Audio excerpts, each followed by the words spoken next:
Okay, we just started the microphones, and you go. There was something you wanted to jump. We've been talking off mic for about a half an hour. Yeah. So, okay. So this is meant to be friendly conversation. It's going to sound probably in parts like I'm pushing you towards something, and I am, but mostly for the sake of the conversation. Like, feel free to oppose me at all stops here. It's just a conversation. And I also want to say that it has nothing to do with Marketplace. Been selling a lot of shit on Marketplace the last couple of days, and I'm good with this arrangement. So I'm not trying to alter this arrangement. Don't let your mind go there either. Okay.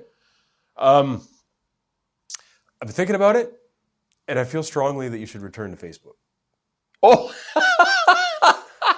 I didn't see that coming. So I want to talk this out. Do you see now why what you said triggered me to we need mics? All right. Because I could feel it coming here. All right. But let's see what you got. Well, there's kind of two fronts on this. First, it's all Fritter Hollow based, right? Right now, I feel like we could be stockpiling future networking opportunities. And for our generation, anybody 40 or plus, Facebook is this place where everybody is. Especially from your past or people, undeniable friends of friends, that kind of stuff, right?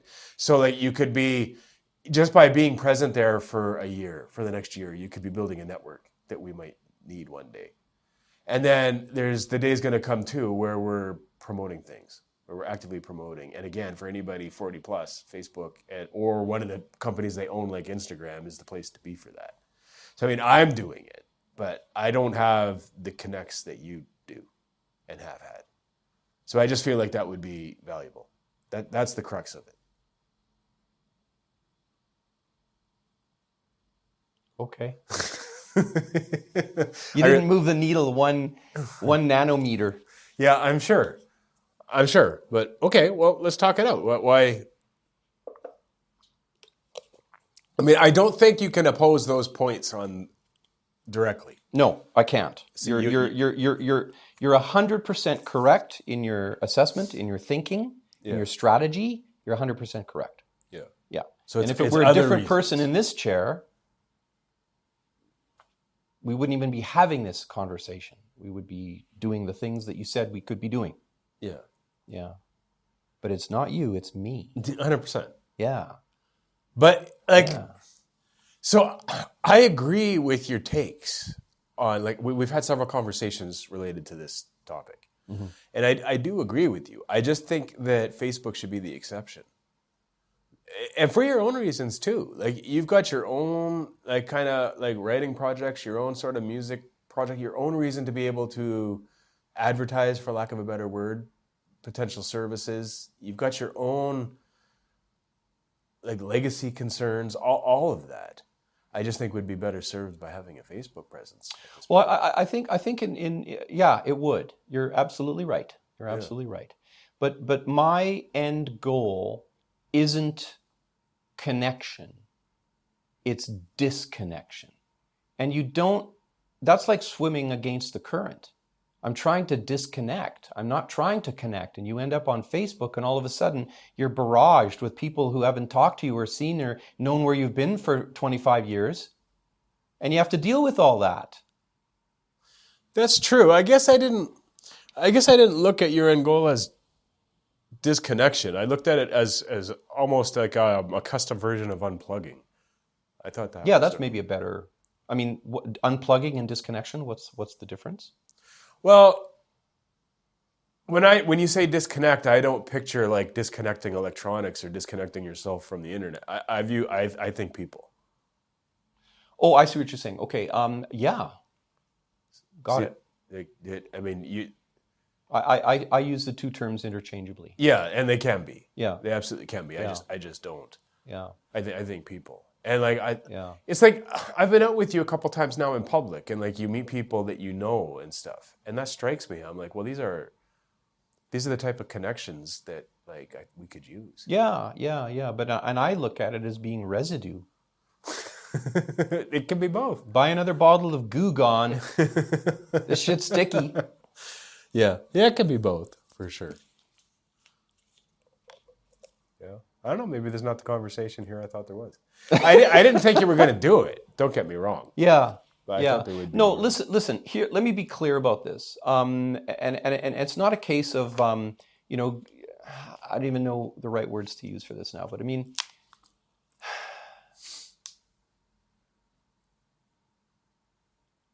I support what you're doing and how you're doing it 100%.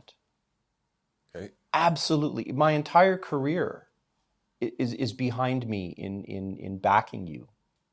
This is exactly what you need to do. But that being said, like there's going to be a point on this train ride when we pull up to a station and I'm getting off. Yeah. The notoriety. I mean, I was there. I had a stalker. For years. Scared the crap out of me. Right. I talked to the police. I said, "What is there anything I can do about this?" And they said, "No, there's nothing you can do. Nothing you can do. In fact, don't do anything because if you make them mad, you could have problems." Yeah. So it's almost like, my God, it's like a disease that you have to manage. You know, it just flares up every now and again, and it's like, oh shit, okay, we got this to deal with. All right, put on the kid gloves, you know, let them tire themselves out. Yeah. You know, and then you move on. So that was just one aspect of it. But the other aspect of it was that you are on all the time. You know, I used to go for anniversary dinners, you know, and we'd go to the same restaurant, you know, every anniversary. It was kind of the thing. Right. And it's like towards the end, I couldn't go anywhere without 2 or 3 people coming up to me and telling me, you know, what I'd done for them and how it had worked and how they got this part in this movie and blah, blah, blah and all that. You know, and all the while I'm thinking to myself, is this what it's like to be famous? Yeah. I mean, not like Brad Pitt famous, but just the people recognize you and they feel they can come and interrupt your personal time. Yeah, I can see that being a lot. You know? Yeah. And I mean, and I was on the radio. I was all over the place. I was a minor celebrity, I guess, if you want to go by definition. Yeah. And I had that responsibility. Yeah, it's your responsibility. You signed on the dotted line, man. You signed up for this. Yeah. Now you're complaining. That's why I have such a problem with celebrities. You know that just want to check out. Well, then check out. Yeah. Like do it for real. I don't mean check out as in I know unlife yourself. That's not what I'm talking about. I mean check out as in go do something else, man. Go be a mechanic. Yeah. You know, go grab the orange robe and stand on a mountain in Tibet. And some have. I know, like I could name you rock stars that became pilots. And, Yeah, exactly. Yeah. Yeah. So I mean, but you know, don't talk out of both sides of your mouth. Don't say, "Oh, I really hate it when I'm out in public and people come up to me and blah blah blah blah blah." But okay, well, why are you putting out another album then, or why are you in another movie? You know, Shia LaBeouf, for God's sakes, man. Well, I can see quickly how that would be a downside, and that's certainly not what I'm seeking. But it is probably like a very old debate. Like, how do you balance wanting to network and wanting to make connections with people and wanting to leave a footprint? You don't. That's the myth that's been sold to us. You don't. Yeah. You're all in. There's no such thing as work-life balance. Yeah. That's a myth. That's a fallacy, man. That's you might be right on that. Yeah, come on. Work-life balance. Come on. Who do you think we are anymore already? I mean, we're barely moving with this thing, and I'm paying a price at home for it. Yeah. Yeah. So I guess what I'm trying to say is that when you say you have connections and networks and people that could really help us, you're right. Yeah. And do you know what that would cost me to reconnect? Yeah. I don't know if I'd survive it. No, that's fair. That's fair. I don't know if I'd survive it. Yeah. Yeah, I can accept that. So no Facebook for me. Yeah. Even though all the downsides factored in, it is one of the greatest things ever. Yeah. Yeah, in terms of what it achieved. Yep. And like, I think I'm not an expert in this, so I could be very wrong, but it does seem like it's entirely lost steam with people like under 30. Well, the greed. It was ruined by greed. Yeah. I mean, if you go back to the golden era of Facebook, when you could actually read the feeds from your, Yeah. you know, I mean, That now, was I mean, amazing. Zuckerberg doesn't even want you. He doesn't even want you to have relationships or connections with people. I know. He wants them to be bots, Yeah. and he wants those bots to create content that you're gonna be hypnotized by, so that you spend more money. Like it's horrendous. I'm back though. I'm back on Facebook using it the old way. I still do that. I like when I Well, while you can, I don't reshare memes. I don't participate in comment threads on public posts. I get that, I but don't get you into have the no rage idea what baits. they're coming up with in the next version of code. Like how, No, I know, but I'm again, this still- is all social engineering. I go to Facebook if I'm browsing. I hit the friends tab, Yep. or I go to people's profiles. Mm-hmm. Like I don't use my feed. You know, like what they give me. So there is a way. I understand, but you don't know what's coming. Yeah. And it's like having to work with an impediment. You know, how do we promote this? How do we grow this? You know, if the guy who has all the fucking connections won't use his connections, Yeah. well, we'll have to figure that out. Yeah, I'm down. I for mean, that. in one way, it's a little bit like going back to some of your earlier ideas about using, BBS. I was just about to bring that up. Yeah, like Yeah. your billboard systems and all that too. Your automated email lists where there is no connection. It's just simply you just find this or not. If you were fortunate enough to find this podcast and you liked it, there's no other information out there on it. You have to share it with someone else, and then it goes from 0 to 1 over a year. It goes from 1 to 5 over the next 2. Yeah. Then it goes from 5 to 25, and then it goes from 25 to 150, and then on it goes from there. But that's it. I mean, you got to be okay with it having like one person Yeah, for the first 2 years. Yeah, which I am. Yeah, And I mean, you suggested some time ago a public Discord. I did. That's because we've already got a website, and we're experimenting with other concepts like Obsidian Vaults. Yeah. What does that look like? And I mean, part of that is, again, we're mining for gold. We're trying to figure out something new Yeah. rather than just do what everybody else is doing. And that's one of the reasons why I like this project so much, is because it is a frontier project. Yeah. Yeah, and we're redoing the website soon. But maybe we should look as a part of that, a way to, I guess what I'm saying is I really like the public Discord idea. I really like it. Like we could have actual conversations on it. So if you put that behind a paywall eventually, Yeah. I mean, then all of a sudden that becomes like a legitimate monetization. It does. You know what I mean? But it also gives too much control to Discord, which is one of the areas I was going. Right. So then you go with what is it? What's the Noster? Is that like an open source version? Yeah, it's not only open source, but it's completely decentralized. So you build a Noster node, and then you connect that node to Discord, or you connect it to Instagram, or you connect it to X or whatever. And then if one of those platforms happens to disconnect you, you've got all your stuff. It's yours. Including the user base? Yeah. Okay, I'm not familiar with Yeah, this. so This is Noster is the way to go, 100%.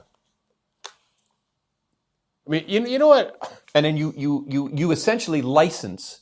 I mean, there's no fees change hands, but you're licensing your content now to those platforms, which is the way it should have been from day one. Yeah. Yeah. I mean, there's a meme, there's a YouTube short going around. It's an author. There's some sort of auditorium event that these people. There's 4 people on stage, and they're all debating AI. And there's the AI tech bro up there talking about how great it is, and how this and how that and how everything. And then the author on the panel simply says, "Well, you know, you've trained your AI models on all of our work. We've received nothing.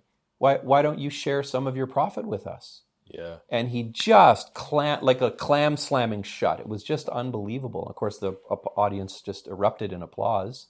It's true. I mean, we've been scammed again, right? Anyway, Yeah. and there's technology out there to prevent that from happening. Again, I often point back to Cory Doctorow. He's absolutely, I don't agree with everything he says, but in terms of everything he does, yeah, I've been a supporter right pretty much from the beginning. And one of the things that he believes is that you own your content. Yeah. You control your content, and then nobody else can take it from you. And the guy at the beginning of each of his podcasts, he talks about all the places he's going to be speaking, and it's 4 or 5 places a week, and it's all around the world.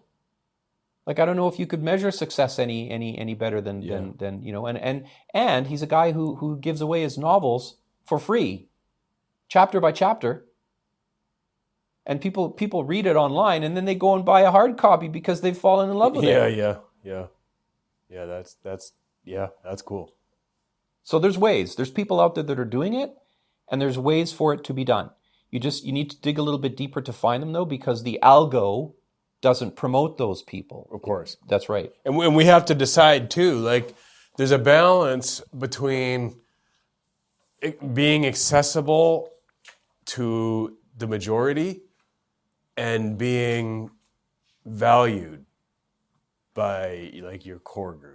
The core, the minority, that's right, yeah. And we have to decide where on that scale. Well, I thought we did, and I thought that we were on that, the second, we're on the ladder. Yeah. Like, we're again, with this podcast, we don't care if nobody listens. No, and I think you're right. But, like, if that's where we're going to land, then I think that a public Discord server is maybe the wrong move. No, I disagree, and here's why. So a public Discord server would super serve the people who, was that your Bing? Yeah, I have to check my phone from time to time because of Marketplace. Yeah, okay, we'll be right back. Okay, we're back. So the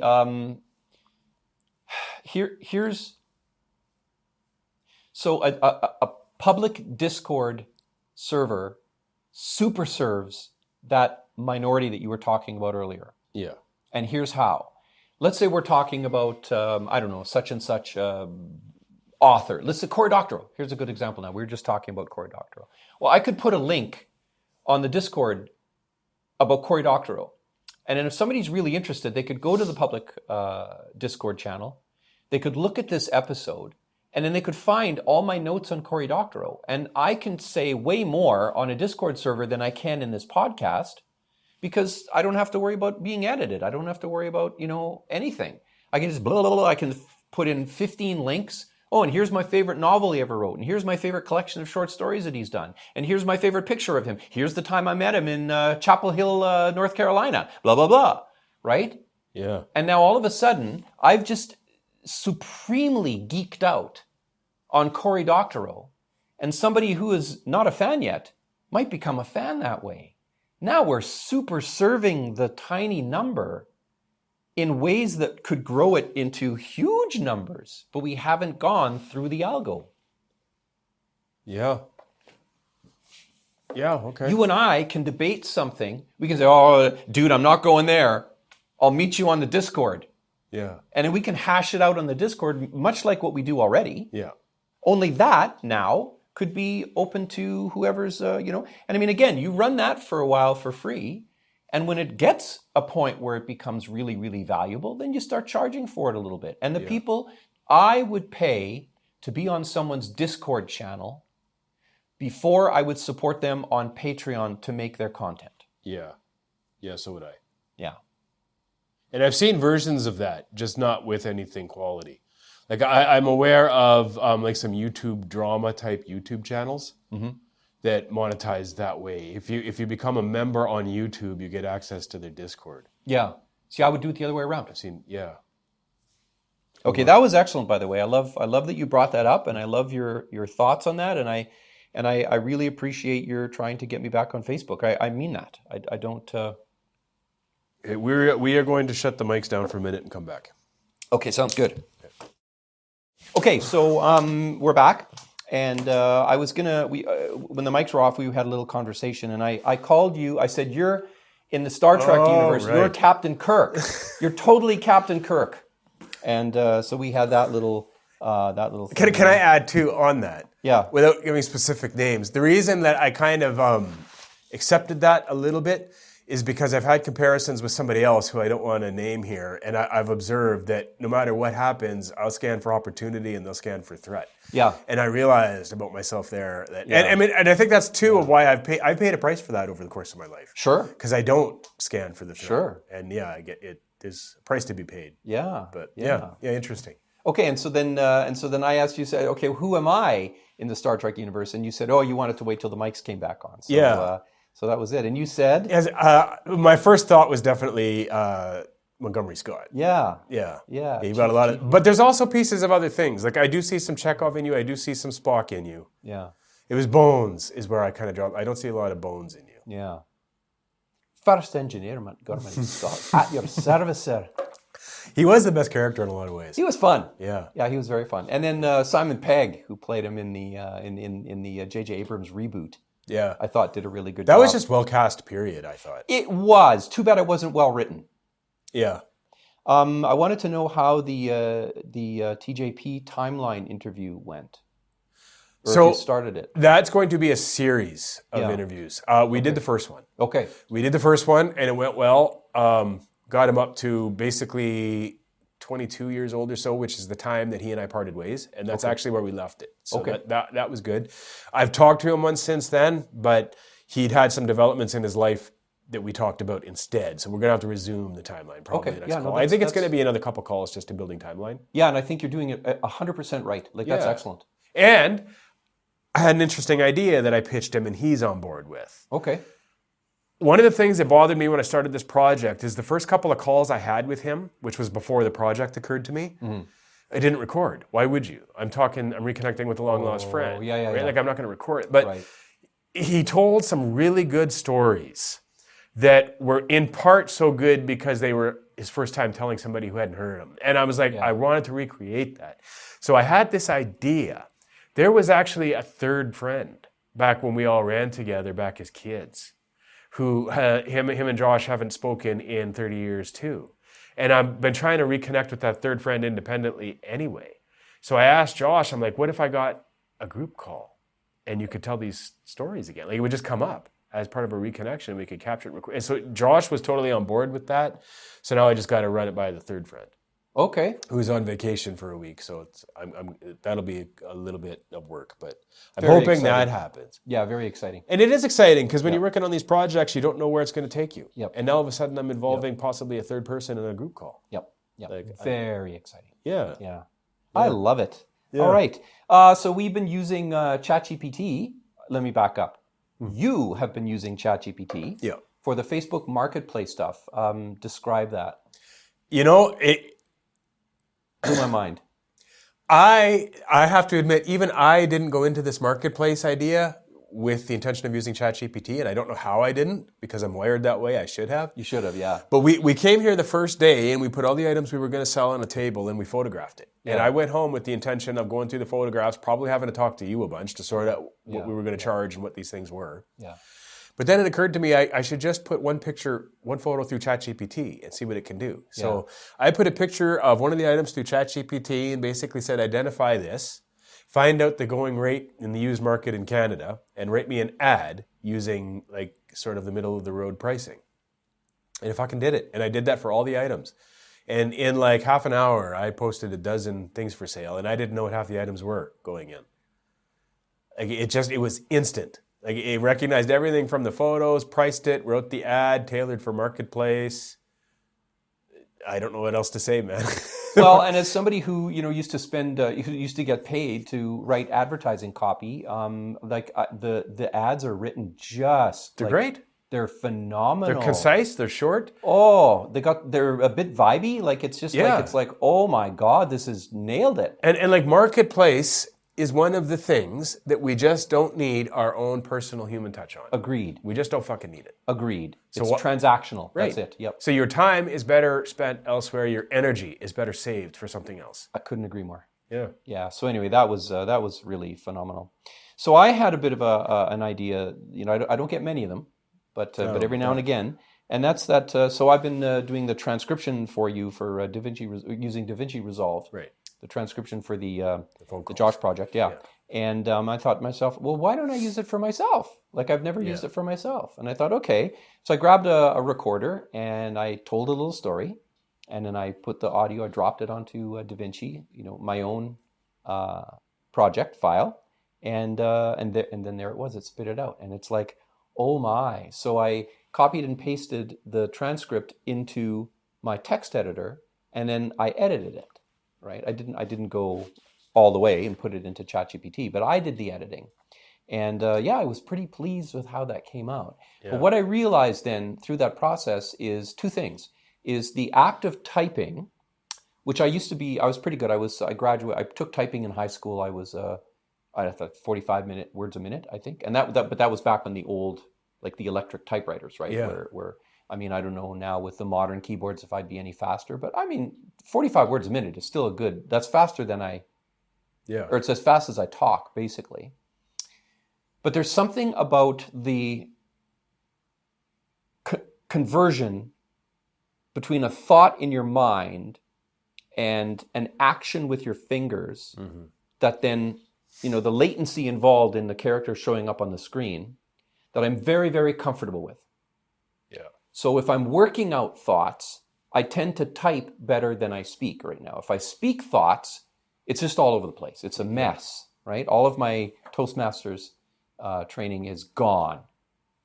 So but it left me with another tool. Toastmasters is supposed to be prepared material, though, right? Not necessarily. There's something called Table Topics, which you do, which is like literally you volunteer for Table Topics, and on your way up to the front, they tell you the topic you're going to talk about, and you have to talk for 90 seconds. You're freestyling, and no ums and ahs because there's counters. Oh, right. Yeah, they count that stuff. Yeah, and then they hold up the color cards, like when you're green for the most of it, and then it turns yellow when you got 10 seconds left, and then it turns red. You're over. That's like, brilliant. Wrap That's it up. Brilliant in its way. It is, and I did that for a number of years, and I got really, really good at it. I've pretty much eliminated my ums and ahs, but now they're just back because I've just gotten lazy and sloppy again. Yeah. So that being said, I've mentioned this before, but what's written to be read is not the same as what's written to be said. Mm-hmm. Yeah. So I need to, if I'm going to use this technique, I need to get to a place where my voice sounds like it's been written to be read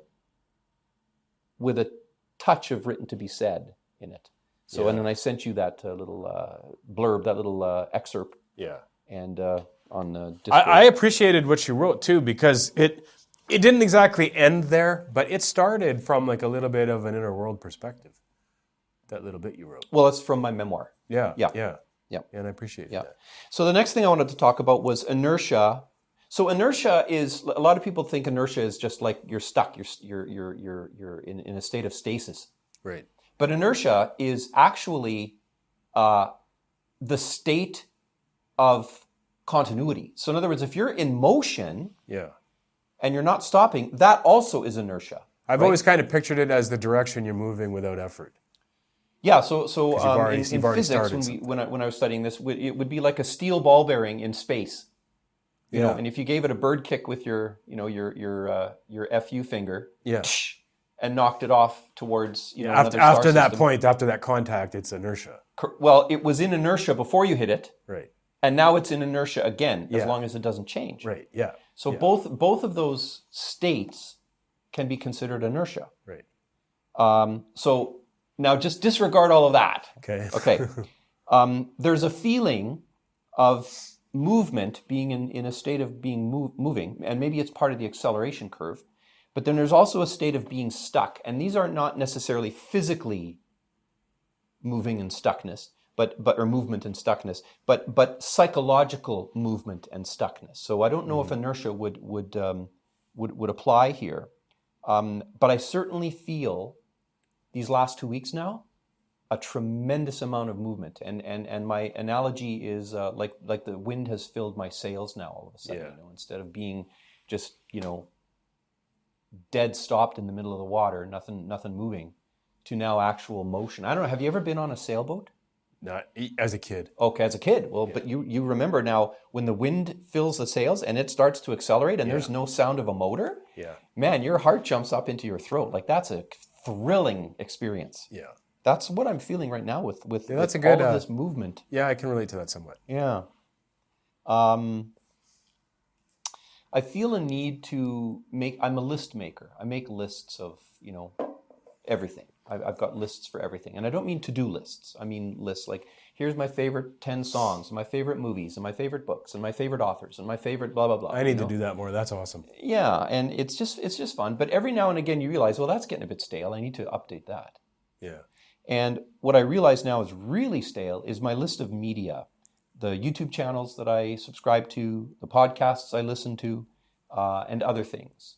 And I realize now that what I want to do with those lists is take some of the ethos from Fritter Hollow and apply that to the content creators that I want to follow in the future. And I found a couple of them now that are like literally on the path that we're on. They're farther down the path, but they're on the same path. So that's one of the things that I'm working on as well. And then the other concept too that I've been mulling over this last week is the idea of wanting to do something versus doing that thing. Yeah. And that's where, and we're maybe both guilty, but I'll speak for myself. I was wanting to do a lot of stuff, and I was doing a little bit of each of those things. That's 100% me. Okay. Yeah. Feels great. Let's just narrow that. Yeah. I mean, there's nothing wrong. I think they call it a multi-potentialite. Yeah.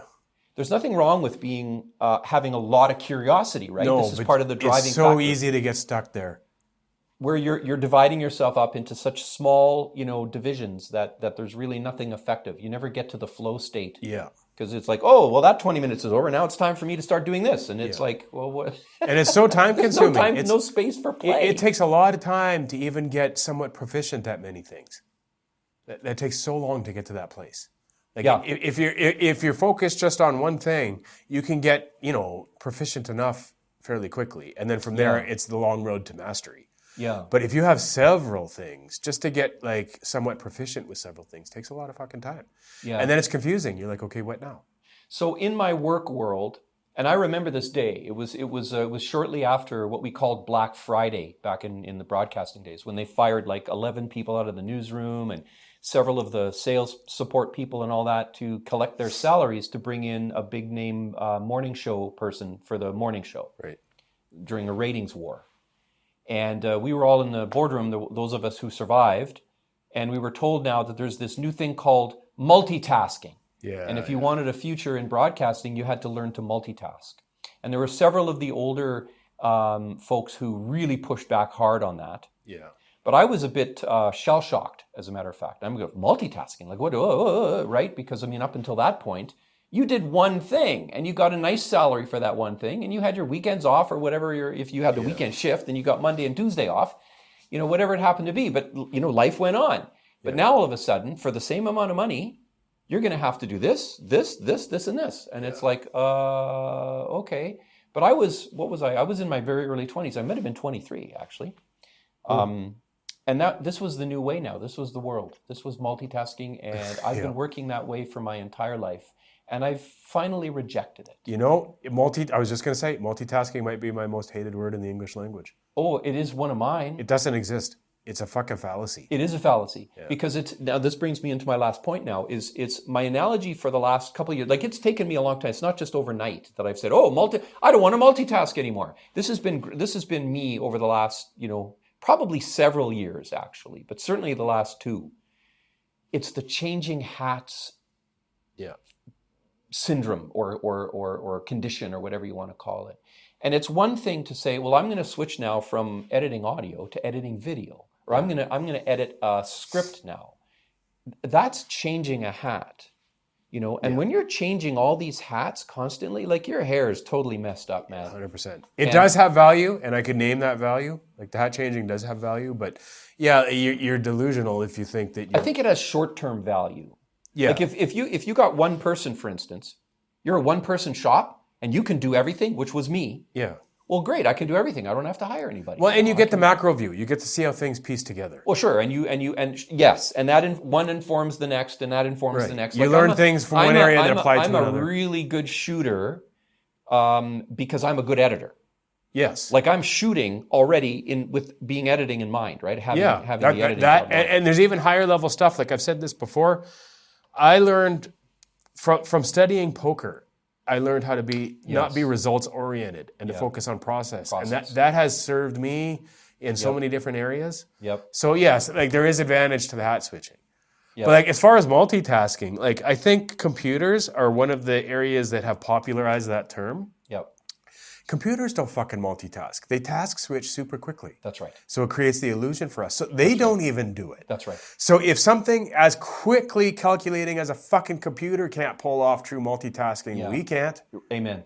Like, Yeah. I hate that term. Yep. People that say they can multitask are kidding themselves, and people that demand others to multitask are just asking for failure. Yep. Like, I hate the term. So that was a form of gaslighting back then. Mm-hmm. And if we can undo that programming now, I think we can kind of get back to our own physiology, our own, the way we're made and function properly now. And I think that's, again, that's where some of us are headed. Yeah. Anyway, I think that's even with my songs, which is just pure hobby at this point, I hit that point. I'm like, I want to be the guy that writes the lyrics and puts the chord progression together and figures out the melody, the vocal melody. I want to be that.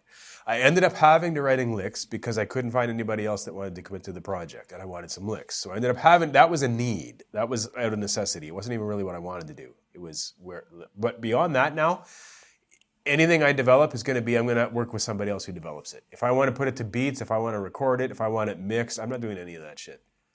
You can't. You have to choose your fucking lanes and stay there and let other people that are better at something help. Yeah. Even if you pay them. Like, it has to be that way. Like, well, if you want results quickly, it has to be that way. Because if even best sometimes. Best, yeah, that's even maybe better way to say it. Yeah. But the thing is, though, is there's still people like Prince. Phil Collins. Yeah, I mean, there are people out there who can do it all and do it all well. And okay, yeah, my hat's off, but that's... yeah, I admire both. Those are two, like, Prince and Phil Collins are at the top of the list of people I would like to do a biography on if I had a limited budget. I love them both. But I would push back in that, what could those two have done creatively if they didn't insist on fucking controlling it? Or not, because other people then would have sullied their creativity, right? Possibly.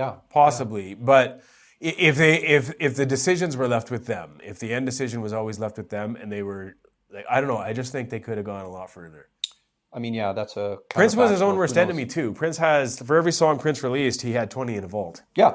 And maybe a lot of that was just his inability to let other people in and other people's... Well, it's hard to say. Or it was him working through the ideas that led him to the next big hit. Yeah. Yeah, I mean, I don't know. Yeah. But, he's not with us anymore. He can't answer. Yeah. All right.